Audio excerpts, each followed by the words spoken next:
Hello everyone, welcome to SSC scholars. So guys, आज की class में हम प्रेपोजिशन की प्रैक्टिस एक्सरसाइज करने वाले हैं, जिसमें मैं आपको सभी क्वेश्चंस कराने वाला हूं जो आपके अपकमिंग एग्जाम्स के लिए काफ़ी ज़्यादा इंपॉर्टेंट हैं। साथ ही साथ आज के जो क्वेश्चंस हैं उनका लेवल काफ़ी अच्छा होने वाला है। सो वीडियो को बिना स्किप करें एंड तक ज़रूर देखिएगा, ताकि एक एक क्वेश्चन आपको समझ आ सके, एक एक कॉन्सेप्ट आप तक पहुँच सके। सो स्टार्ट करते हैं। Question number 1 is the boy has never jumped dash the river, यानी लड़के ने कभी भी नदी में जंप नहीं किया। नदी में की सेंस में आपको एक प्रेपोजिशन यूज़ करना है। अब में की सेंस में या तो इन आता है या तो इनटू। इन कब आता है? जब सिर्फ में की सेंस आए या अंदर की सेंस आए, तब आप इन का यूज़ करते हैं। बट अगर में या फिर अंदर की सेंस के साथ साथ कोई मोशन भी हो रहा हो, तब आप इनटू का यूज़ करते हैं। और सेंटेंस क्या कह रहा है? नदी के अंदर जंप। जब आप जंप करेंगे तो कोई ना कोई मोशन होगा, साथ ही साथ में की भी सेंस आ रही है। दैट्स वाई आप यहाँ पर इनटू का यूज़ करेंगे। ऑप्शन नंबर बी करेक्ट होगा। Then number 2 is Mumbai is famous dash its textiles.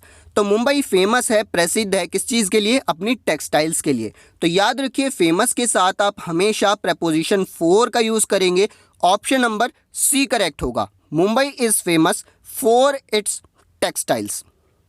Then number 3 is the goat subsists dash the coarsest of food. इसका मतलब क्या है कि बकरी सबसे मोटे भोजन पर निर्वाह करती है या उस पर निर्भर रहती है। सबसिस्ट का मतलब क्या है? निर्वाह करना अपने भोजन के ऊपर। सो यहाँ पर आपका ऑप्शन नंबर सी करेक्ट होगा। सबसिस्ट के साथ याद रखिए हमेशा प्रेपोजिशन ऑन का यूज़ किया जाएगा, जिसका मतलब होता है निर्वाह करना। Then number 4 is Jawaharlal Nehru was fond dash children. Fond के साथ हमेशा प्रेपोजिशन ऑफ का यूज़ किया जाएगा। ऑप्शन नंबर ए करेक्ट होगा। और फॉन्ड ऑफ का मतलब होता है शौकीन। तो जवाहरलाल नेहरू किसके शौकीन थे? बच्चों के शौकीन थे, चिल्ड्रन के शौकीन थे।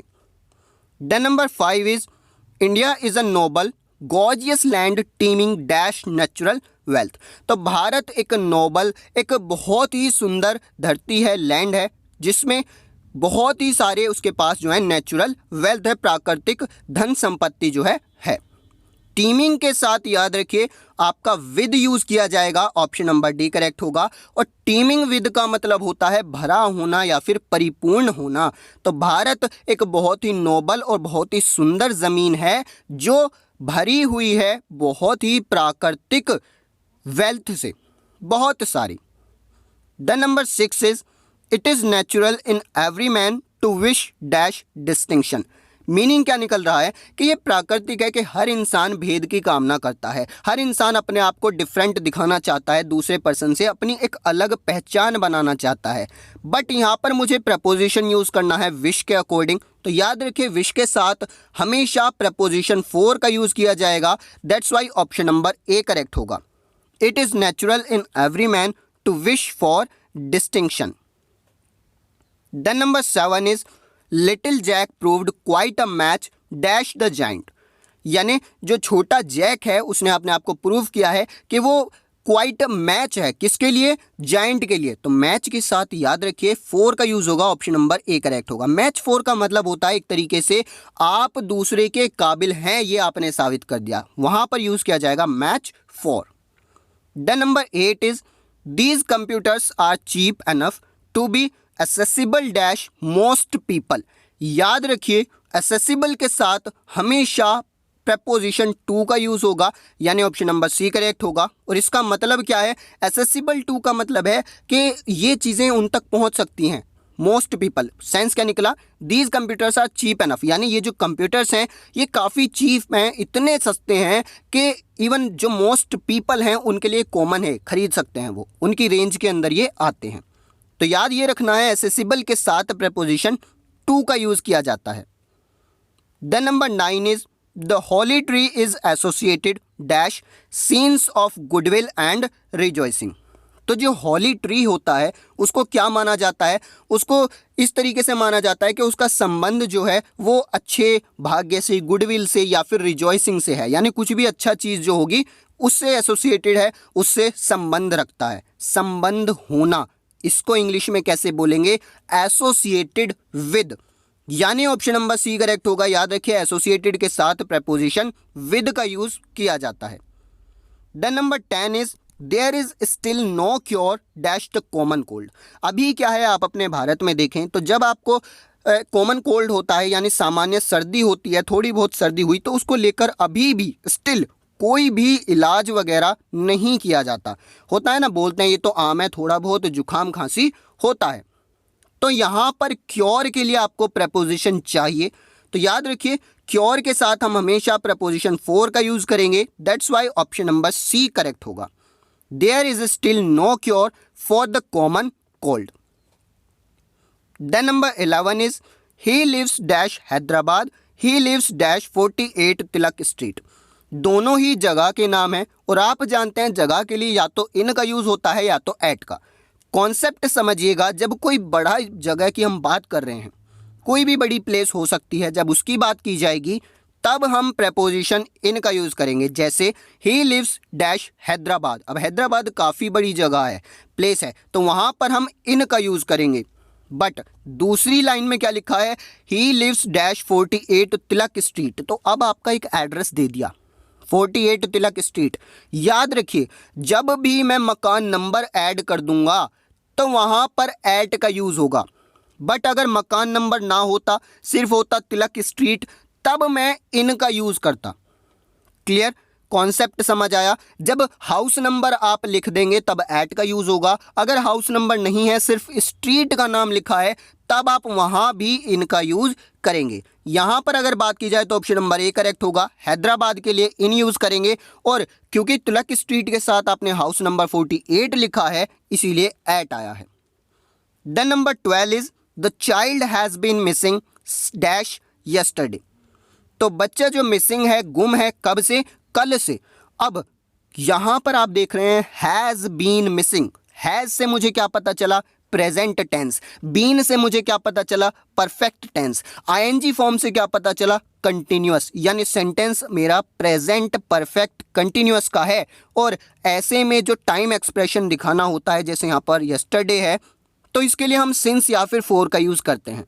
अगर कोई मुझे पॉइंट ऑफ टाइम दे रखा है, एग्जैक्ट टाइम पता है कि भाई कब से मिसिंग है, कल से, एग्जैक्ट मुझे पता है, तो मैं सिंस का यूज़ करूंगा। ऑप्शन नंबर सी करेक्ट होगा। बट अगर मैं कहता 2 दिन से मिसिंग है, तब मैं फॉर का यूज़ करता, क्योंकि वहाँ पर मुझे नहीं पता कि कौन से 2 दिन से मिसिंग है। हो सकता है आज या कल के 2 दिन आप लगा रहे हैं, या हो सकता है उससे पहले के कोई 2 दिन आप लगा रहे हैं, तो वहाँ पर आपको पीरियड ऑफ टाइम मिला, बट यहाँ पर एग्जैक्ट पॉइंट आपको दे दिया कि भाई कल से। Clear? The number 13 is he rushed dash my room panting for breath. याद रखिए यहाँ पर क्या हो रहा है कि वह मेरे कमरे के अंदर भागा। रश का मतलब क्या होता है? भागना, आफत करके एक तरफ से तेज भागना। अब कमरे के अंदर, अंदर की सेंस में या तो इन आएगा या तो इनटू आएगा। अब क्योंकि ये रश करके जा रहा है, भाग कर जा रहा है, दैट मीन्स अंदर के सेंस के साथ साथ मोशन भी हो रहा है, और जब मोशन भी होता है तो मैं इनटू का यूज़ करता हूँ। ऑप्शन नंबर सी करेक्ट होगा। देन नंबर 14 इज द कारवा must reach its destination dash sunset. Option देखेंगे तो भाई यहाँ पर बाई आया है, टू आया है, बिफोर आया है, तो टू का तो कोई सेंस यहाँ पर बनता नहीं है। बाई बिल्कुल आ सकता है। कैसे? कि भाई कारवां जो है वो डेस्टिनेशन पर अपने सनसेट तक पहुंचना चाहिए। जब मैं बाई का यूज़ करूंगा तो सेंस क्या निकलेगा? सनसेट तक पहुंच जाना चाहिए। जब मैं बिफोर का यूज़ करूंगा तो सेंस क्या निकलेगा? कि कारवां अपने डेस्टिनेशन पर सनसेट से पहले पहुंच जाना चाहिए। बट दोनों ही सही हैं, दोनों आ सकते हैं, सेंस दे रहे हैं, इसीलिए यहाँ पर ऑप्शन नंबर डी करेक्ट होगा। बोथ ए एंड सी। आप ऑप्शन नंबर ए का भी यूज़ कर सकते हैं और सी का भी यूज़ कर सकते हैं। जब बाय यूज़ करेंगे तो यानी सनसेट तक, और जब सी यूज़ करेंगे बिफोर यानी सनसेट से पहले। Then number 15 is dash Rustam and Saurabh there were 3 other boys present. यानी सेंस क्या निकल रहा है? रुस्तम और सौरभ के अलावा या रुस्तम और सौरभ के अतिरिक्त वहाँ 3 लड़के और उपस्थित थे। के अलावा रुस्तम और सौरभ के अलावा, के अलावा की सेंस में आप क्या यूज करेंगे, बिसाइड्स का यूज करेंगे। ऑप्शन नंबर बी करेक्ट होगा। बिसाइड्स का मतलब होता है के अतिरिक्त, के अलावा। बिसाइड का मतलब होता है बगल में या फिर बराबर में। The number 16 is even the enemies admit that he is endowed dash rare talents. तो यहाँ तक कि उसकी जो दुश्मन है वो भी इस चीज़ को मानते हैं कि उसके अंदर काफ़ी सारे रेयर टैलेंट्स हैं, वो रेयर टैलेंट्स से भरा हुआ है, रेयर टैलेंट्स से संपन्न है, संपन्न है। संपन्न के लिए आप क्या यूज़ करेंगे, एंडोर्ड का यूज़ करेंगे। और याद रखिए एंडोर्ड के साथ हमेशा प्रेपोजिशन विद का यूज़ होता है। दैट्स वाई यहाँ पर ऑप्शन नंबर सी करेक्ट होगा। Even the enemies admit that he is endowed with rare talents. Then number 17 is the climate of Rangoon does not agree dash him। तो जो Rangoon का climate है वो उससे सहमत नहीं है, does not agree dash him. तो जब आप किसी पर्सन से सहमति की बात करते हैं तब आप यूज करते हैं एग्री विद, यानी ऑप्शन नंबर बी। वहीं पर अगर कोई प्रपोजल होता, प्रपोजल पर सहमति के लिए आप यूज करते हैं to, agree with someone, agree to something. Clear. The number 18 is he was angry dash me because he thought my remarks were aimed dash him। तो वह मुझसे नाराज है, रीज़न क्योंकि वह सोचता है कि मैंने जो रिमार्क दिया वो उसको एम करके दिया था, उस पर कमेंट किया था। तो एंग्री के लिए अगर मैं बात करूं, अगर आप किसी पर्सन से नाराज होते हैं तो वहां पर आता है एंग्री विद, यानी या तो ऑप्शन नंबर ए करेक्ट होगा या डी। अब बात कर लेते हैं एम की। तो एम के साथ याद रखिए हमेशा प्रपोजिशन एट का यूज होगा, यानी यहां पर ऑप्शन नंबर डी करेक्ट होगा। He was angry with me because he thought my remark was aimed at him. Clear.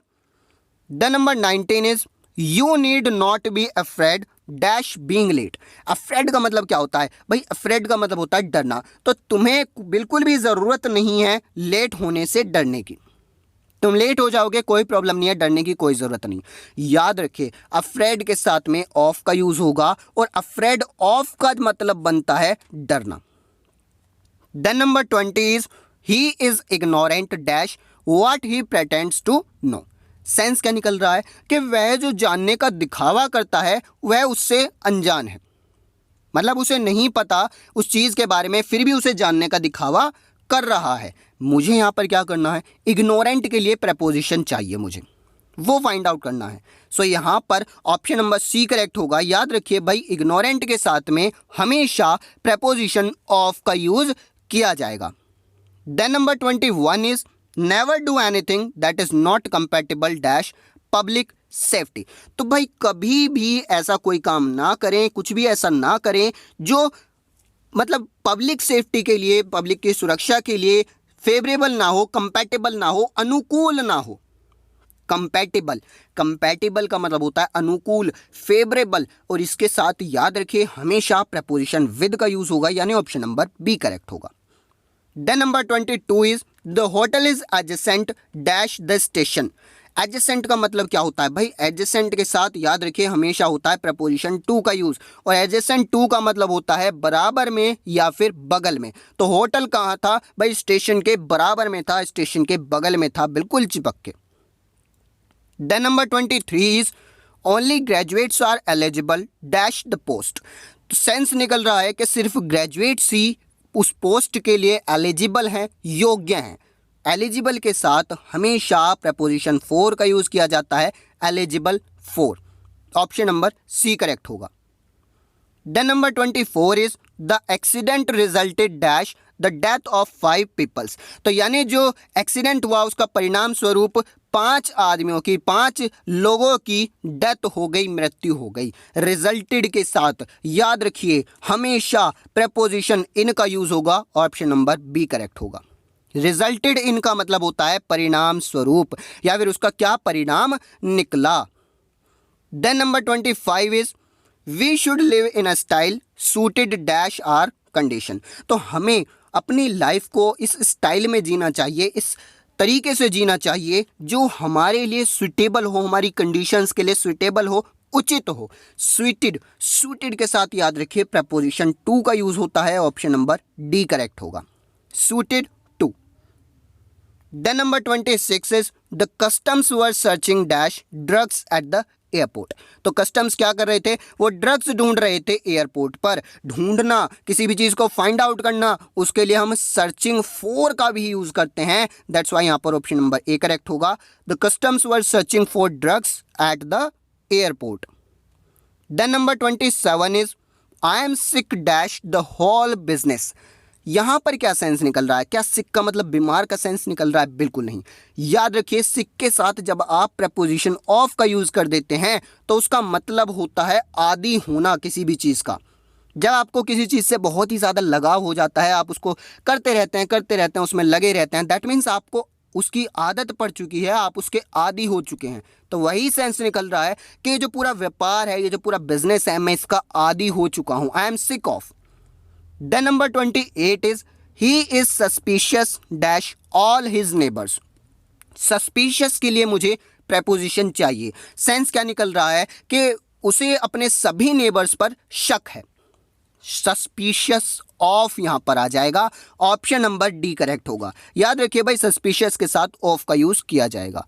अब जितने भी वर्ड्स मैंने आपको बताए, मुझे नहीं लगता ये सारे वर्ड्स आपने पहले पढ़ रखे होंगे। कोई ना कोई ऐसा वर्ड ज़रूर होगा जो आज आपने पहली बार देखा, और उसके साथ प्रेपोजिशन कौन सा आएगा ये आपने पहली बार देखा। तो अगर सेशन अच्छा लग रहा है भाई, लाइक बटन ज़रूर दबा दें, शेयर आप ज़रूर कर दें। Then number 29 is he is vexed dash me. देखिए, सबसे ज्यादा इंपॉर्टेंट वर्ड वैक्स्ड। वैक्स्ड का मतलब होता है नाराज होना। तो ही इज वैक्स्ड डैश मी का मतलब क्या है, वह मुझसे नाराज है। और वैक्स्ड के साथ याद रखिए प्रेपोजिशन विद का यूज होगा। He is vexed with me. Then number 30 is he is not ashamed dash his neighbours. यानी वह अपने नेबर्स से, अपने पड़ोसियों से नाराज या शर्मिंदा नहीं है। क्लियर?